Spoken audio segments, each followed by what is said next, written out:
Hello again everyone, and welcome back to Breathe with Lucas and another in our series of breath technique profile videos.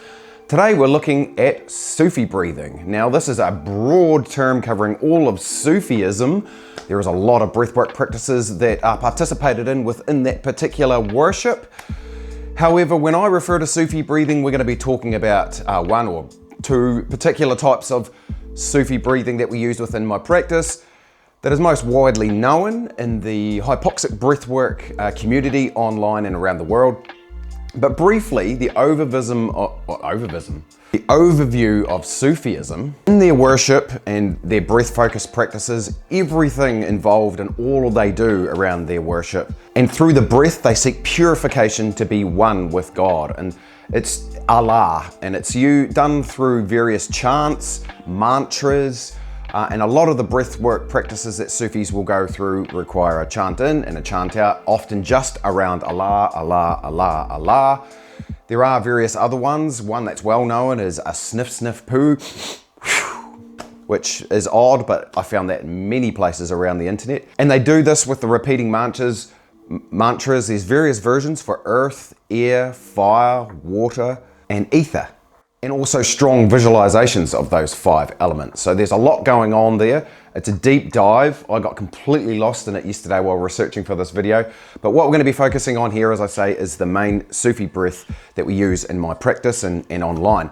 So it's 2 short inhales and 1 slightly longer exhale through the mouth, but it can actually be done through the nose, and I'm going to be using that a little bit more as we go through the practice. Or in reverse, 1 longer inhale and 2 shorter exhales. It's used as an energetic breath. It's used with movement and just letting the breath lead the movement.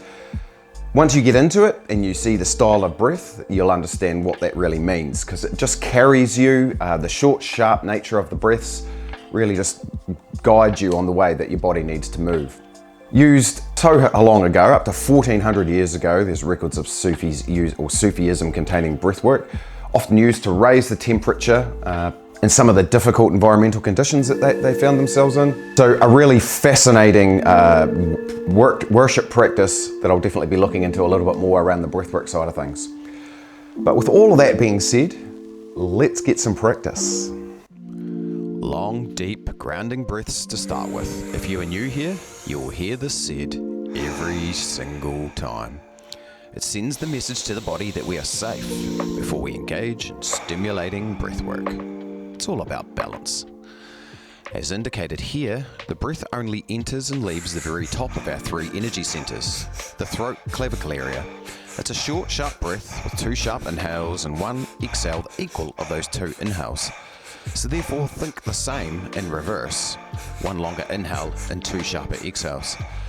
The depth of this breath doesn't matter. It's not often you'll hear a breathwork coach say that, but in this case, we're trusting the 1400-year-old wisdom. It's incredible the energy you can generate with this simple, short Sufi breathing. Keeping the mouth rested and the mouth opening small as we shift to reverse.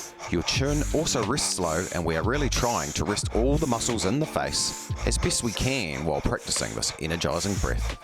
As mentioned, the movement you see here is encouraged with Sufi breathing, letting the breath lead. Don't think or concern yourself with what others may or may not think. Trust the breath and where it takes you. As we take a grounding breath before moving into the nasal version of Sufi breathing, you'll get more benefit from the practice, more release, and you will enjoy yourself more. Ancient Sufis often danced with this breath, and through this movement, we want to ensure we are still grounded and the back and neck are supporting the breath. The cadence stayed the same when Sufi breathing through the nose, but you may need a little more force perhaps on the exhale with the added resistance of the nose to keep the breath even. Sufi breathing is always finished with a transitional hold, taking a big breath in, before holding for 30 seconds or more on the exhale, where all the magic happens. Beautiful.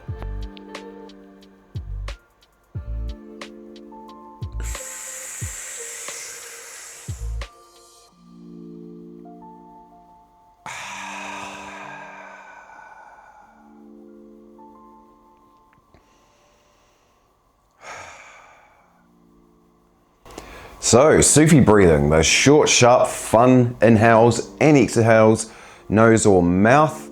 Great breath to include in the middle of a multi-round session, and that's where you'll most likely see it with me, because it really lifts the energy up, gets the body moving, moves any stuck energy. So maybe a couple of rounds of that in the middle, not long rounds, and then we'll get back into some more deeper grounding breathing. So fantastic fun, look out for it in further videos. That's us for today, team. Stay safe, stay free. We'll see you again real soon. Peace.